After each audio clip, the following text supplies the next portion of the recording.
What's going on, guys? This is the Red Politician, and if you're new, please like, comment, and subscribe because today's video, we're going to be going over the governorship and map and how it actually could be kind of asterisk for Republicans and how Democrats in some states like Georgia, Nevada, even Iowa and Ohio is kind of an uphill battle. They're kind of on copium mode about what House seat or not House seats, but governors that could flip, and how Republicans could probably easily hold most of their governor seats. So we're gonna go with like the safe and likely states. Maine is interesting. I think Susan Collins will hold on against Graham Plattner because again, there's a mountain of dirt on the guy, but again, Republicans are not putting their best for governor, unfortunately. And again, we'll put Vermont. If you don't know, the governor is very liberal, extremely liberal, full on rhino. And New Hampshire, I think Republicans will likely hold on to that seat. And again, like the New England states, I think goes without Rhode Island's kind of interesting because the Democrat governor's approval rating is like the mid 20s. I mean, extremely unpopular, but the Rhode Island Republican Party is like non-existent, and even the things that does exist about Rhode Island's Republican Party is just full on rhino. I think it could be like D+7 or 8 for sure, but it's a bluer midterm year than 2022, so it'll probably be a safe margin. Same thing with Khaki Hochul. It was close in 2022. Lee Zeldin had a meteoric, rise in the state of New York, back in like October of 22. But Khaki Hochul, even like kind of a red year in 2022, won by 6.5 points. Khaki Hochul, she's pretty unpopular, but she has kind of hit I would say, kind of a wall with her own popularity. She's not getting less popular, and again, it's kind of like a vote blue no matter who type of thing. It doesn't really matter. Like again, Republicans could probably put up a decent candidate, but they'll probably lose by upper singles or by 10 points. So Josh Shapiro, I think he'll probably win by upper singles. I know the polls show him winning by 15 to even 20 points. I don't think he's going to have a 2022 performance again. I think he'll win by 7 or 8 plus points, maybe 9 points, but I think 10 points and above is very unlikely, especially the Republican candidate is Stacey Garrity, which isn't bad, but she isn't going to win. But she'll probably make it close where a couple House races like Pennsylvania's 7th and 8th could be a hold, a couple House seats. So we'll see. I mean, she could maybe get it even within 5 points somehow. I think it's unlikely because, again, Josh Shapiro's approval rating on a bad day is like in the mid 50s. And, you know, trying to beat a governor of Republican or Democrat with approval ratings above 50% is practically pulling teeth, let alone that said governor has approval ratings in the mid 50s or even upper 50s. So, yeah, Ohio is going to be interesting because Vivek has said a lot of controversial things about like Ohio, working class whites are not being as smart with like compared to like H-1 visa applicants from like I guess like tech programs in like India or Asia or something. Like Vivek has said some carpetbagger type of things, but I mean the primary, I mean, got over 80%, which again, I'm not saying you know the primary could be used for the general election. I'm not saying that, but the guy, like again, I think most of the hate is definitely more online, terminally online for sure, but I think some of the hate will kind of somewhat come up in the general election. I do think it will hurt him for sure, and his like crash out back in December of 2024 definitely doesn't help either. Again, I think he'll win by 3 to 4 points. I think like a 2018 Republican performance in terms of the governor's seat, where I believe the current kind of rhino Republican governor's term limited, and that's why Vivek's running. His 2018 performance definitely underperformed by a few points, but the Democrat is a schizophrenic, I mean, crazy person, like COVID, like big on. She's a crazy person. She can't run to the right on immigration compared to Vivek. And again, even if Vivek is governor of Ohio, he really can't do anything with immigration or even with H-1 visas. Like Vivek can't really do much about immigration, and that's like the one thing that's bad about Vivek is like his H-1 visa stance. So he kind of walked it back, but still, it's gonna probably hurt him. Florida, Byron Donalds, I think he'll probably win by upper single digits, possibly upwards by maybe 10 points even. Again, I know them, we're running like James Fishback, like this online candidate who's like anti-Israel or based or whatever, and you can have your criticisms towards Israel, but like when 2/3 of the voting electorate is like these MAGA boomers who are like 60 plus and they're like super pro-Israel, like it doesn't really go so well. You can have your criticisms of Israel, but like Fishback is just not being practical about it. And again, I feel like he's just running a campaign for Rumble, Rumble, not really in real life. So yeah, I just don't see him winning the primary at all. But Georgia, I think it depends because if Rick Jackson's the nominee, which I don't think is going to happen. I mean, the Rick Jackson's basically Vivek on steroids, while also being socially less conservative. If anything, he's liberal. Like he tried to lie and say, "Oh, I didn't support DEI or these transgender surgeries. Oh, I didn't support them." When he literally did, his business did like 4 or 5 years ago. Until recently, they got rid of it, and like it supports mass immigration. Each one visas, like the Rick Jackson is a full-on rhino, complete rhino, and he would accelerate the trends of Georgia shifting to the left in 2028 and in the early 2030s for sure, Rick Jackson. So he needs to go. He cannot win that primary. And Burt Jones is in first place, even though Rick Jackson spent like $80 million. I mean, he's just pumped money. And even then, he couldn't get first place. I think Trump knows Rick Jackson is a complete rhino. He knows it. And I think he's going to endorse Burt Jones again. Democrats nominated a complete carpetbagger. She's basically, she's James Bottoms, I believe that's her last name.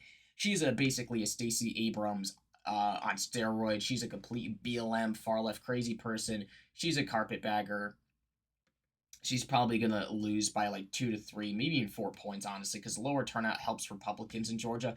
Even though Bottoms is the Atlanta Democrat governor of, I mean not governor, mayor of Atlanta, so black turnout might be upper, higher more than usual, especially if Democrats are out of power in a midterm or Republicans control 3 chambers of government. So they'll be kind of a mixed bag. I see lean Republican Trump plus, R+2, R+3. So Illinois, Pritzker is unpopular, but again, the Republicans are running the same guy that lost by 12 points in 2022 in a redder year. So again, like I don't see him realistically losing. So again, we'll just say safe blue. Same thing with Colorado. Again, like the I believe the current Democrat governor is term limited, but his successor is going to be very far left. I don't see. And again, Colorado's just changed so much because California liberals are moving in. So um, Iowa, I mean, I think Democrats are actually not running a too bad of a candidate for Iowa, but I don't think it's going to be enough for them. Unfortunately, for them, I don't think it's going to be enough. Even though the current Iowa governor is very unpopular, the new candidate seems not that bad. Like, I don't think there's gonna be much ticket splitting. So, Minnesota is Minnesota. I mean, it's just even with all the things going on with like the Minneapolis fraud or Somalian fraud in Minneapolis, I don't think it's gonna be enough, unfortunately, because Minnesota's GOP is basically dead. Even though I think Republicans could actually win it in a wave year. But again, Wisconsin, I'll say lean in Wisconsin because Republicans actually are putting up a decent candidate, but Democrats are putting up carpetbaggers like Labota Barnes and like I believe an Asian lady, something like Young or something. Those are probably going to be the 2 candidates who are likely to win the nomination, and they're pretty far left. But Wisconsin's Wisconsin. It's very skimpy, especially in off-year elections. And again, you have like Chicago boomer retirees moving into the state in like the WOW counties. So it's not really helping. Even though Republicans aren't really losing voters in Wisconsin, it's mainly Chicago boomers moving in, white liberal boomers. So Michigan, I say tilt blue, unfortunately, because Mike Duggan decided to drop out. I said if John James got like 40 to 45% of the vote with Duggan in the race as the independent, I think Republicans easily win. But since again, John James and Perry Johnson, they're not bad for sure, but I think Republicans unfortunately lose because it's a midterm year. Even if the Senate race is very close and actually Mike Rogers wins the Senate race, I wouldn't be surprised if there's kind of ticket splitting and like Republicans lose the governorship. I think it's definitely a play in Michigan, but it'll be such a kind of a 50-50. So Kansas, the current Democrat governor who is somewhat popular is term limited. Republicans are getting behind, and I think Trump endorsed I forgot his name, but he doesn't look too bad. And the last, just Republican governor who was just kind of a scandal plague, like the guy was kind of a clown. He lost, or he was term limited, and the Democrat governor came in.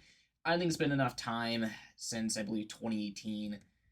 So again, I think Republicans probably win that the governorship back. Texas, Greg Abbott, I think he'll probably win by upper singles, even if the Senate race is a little bit closer. Even though I couldn't really imagine a lot of Greg Abbott and Talarico's voters, ticket splitting, but I think Greg Abbott will probably win by 7-8 points, maybe even by a safe margin, but time will tell. Because Democrats are not really putting up their best there. Hawaii doesn't really goes without much saying. Again, the Great Plains states in the Deep South as well. Wyoming, Idaho, not really explaining there. New Mexico, I don't know what the hell the New Mexico State GOP is doing. They honestly could win, especially ever since Donald Trump's victory in 2024 with Latinos and Hispanics. Got in the mid 40s with them, but for some reason the New Mexico GOP can't really get a grip. They're not really even running a candidate, so I don't know what they're doing. Alaska could be interesting. It could be close.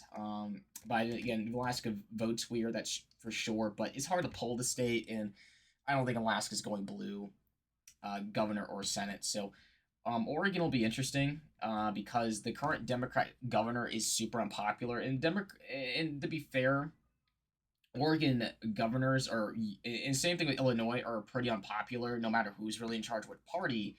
But like Oregon, this election cycle is uniquely unpopular for a good reason, but it's like uniquely unpopular. I think Republicans could actually get it somewhat close, but again, since it's a bluer year compared to 22, I don't think it's going to happen. And Nevada, I think Lombardo will hold on by 3 to 4 points. You can even possibly say 5+ points, but we're just going to be a little, weighing with our expectations. Um, just hold off on that. I mean, he is going against a strong Democrat to a certain extent, but I mean, I think there's teacher unions endorsing the Republican governor in Nevada, in Lombardo, which is almost kind of unheard of. So you got to take that into effect. And again, the Vegas economy has improved since 2022. Yes, the Vegas economy is still kind of lackluster, but definitely not as bad as it was in 22. California, I think will be interesting. The primary is going to be happening here in a week or two from now.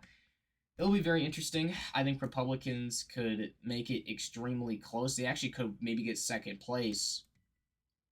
It caused some dummy mander and some House seats there. I don't think, again, it'll be very interesting. I think Democrats win it, but it'll be very interesting. And the last governor seat that is up is Andy Biggs, or Katie Hobbs versus Andy Biggs. And unfortunately, due to the murder of Charlie Kirk, I do think this will affect the governorship race, because if you don't know, Turning Point is headquarters in, I believe, Maricopa County. The state GOP has gotten a hell of a lot better since 2022, let alone 2020. I think Republicans actually could win this. I think Katie Hobbs could hold on though, because her approval rating is not the best, but it's definitely not like in the 30s. Her approval rating is like probably in the mid 40s.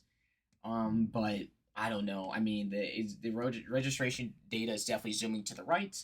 The again, I think Andy Biggs, he's a solid candidate. He gets along with the MAGA wing of the Republican Party. He also gets along with the establishment.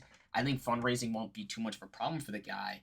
I think it's mainly just voter turnout, and if he doesn't touch any third rails on things like abortion, which he hasn't, by the way. But as long as he keeps it that way, I think he could definitely flip it, even though it'll be extremely close. So yeah, not too bad. Republicans flip on net 2, Kansas and Arizona.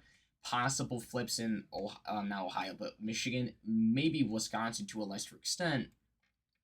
And again, I get the economies and the gas prices even are a little lackluster, but gas prices are going down as long as this Iran deal doesn't fall through, which seems like it might actually hold steady. I mean, gas prices have been going down for the past week. Gas prices 3 weeks ago were $5 a gallon, or $4.80 at the lowest. Now the gas prices are down to $4.40, which is still a lot. Don't get me wrong, but as long as gas prices continue to go down, and the economy slightly improves, and then the polls tighten, you're probably looking at like a D+4, D+5, maybe at most D+6 year. And even then, the governorships, even though they're more polarized than they used to be, 10 to 15 years ago, the governorships are still not as polarizing compared to the Senate races. So, anyways, guys, this is the True Red Politician. If you're new, please like, comment, and subscribe, and see you guys next time. Peace.